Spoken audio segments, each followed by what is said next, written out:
Good evening, ladies and gentlemen. Have you ever worked at a job where you felt like you were severely underpaid or wasn't getting paid enough?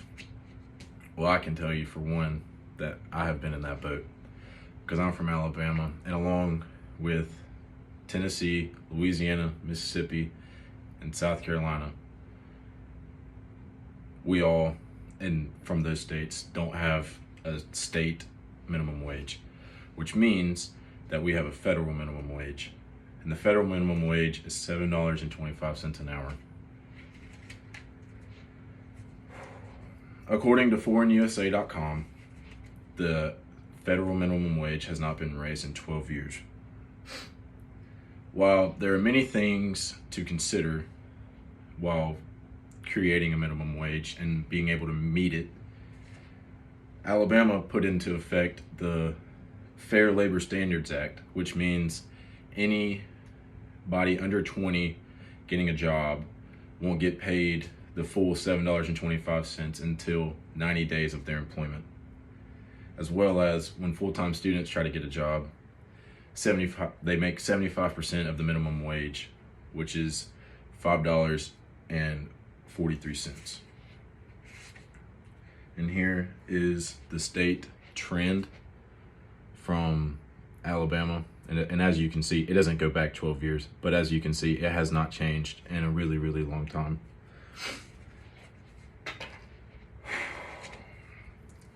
Now, according to SquareUp.com, there has been an attempt to change the state minimum wage or the federal minimum wage in Alabama, because in the city of Birmingham, which is where I'm from, back in 2016, the city raised the minimum wage to $10.10, and unfortunately, the state legislature completely overrode it because nobody else in the state was doing that except for Birmingham, and that violated the 14th Amendment, which is the equal protections right.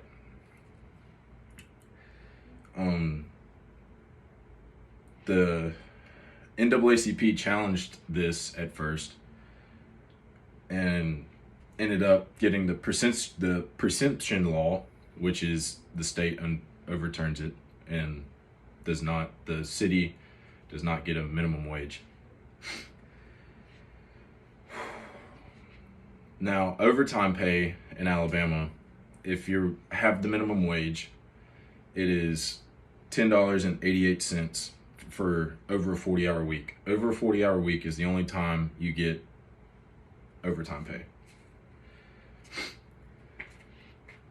Small business owners are also a big part of society, as we all know. Here is a picture of Savage's Bakery in Homewood, which is 5 minutes away from me, which during the pandemic, they were already really, really thin on employees. But Biden, according to CBS 42 News, Biden has a plan to raise the minimum wage to $15 an hour, which for small businesses like Savage's it'll be good for them because they won't be short-staffed during the work week, but it will raise the prices of all their food. But if you're willing to pay a few extra dollars to go get some really good sweets, I mean, I wouldn't be complaining.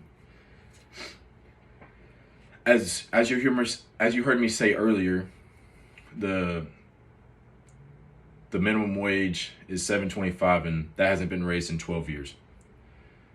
Now, the federal minimum wage came out in 1938, and this is the longest time it has not been changed.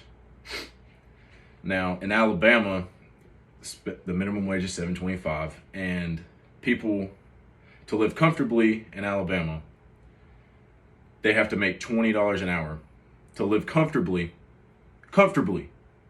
in a one-bedroom apartment, which can cost up to $1,500. In 2009, the end of the house market crash, the prices of rent went up like severely. In 2009, rent was $1,132, and now in 2021, it is nearly $1,500, which is a 30% increase to what it used to be. And this is a picture of one of the Homewood apartments, and it cost $1,500 to live there. Based on these statistics, a $7.25 minimum wage is not something someone can live by or live with comfortably. Now, another fun thing, Alabama is also one of 6 states that doesn't have a state lottery. And the other 5 are Utah, Nevada, Hawaii, Alaska, and Mississippi.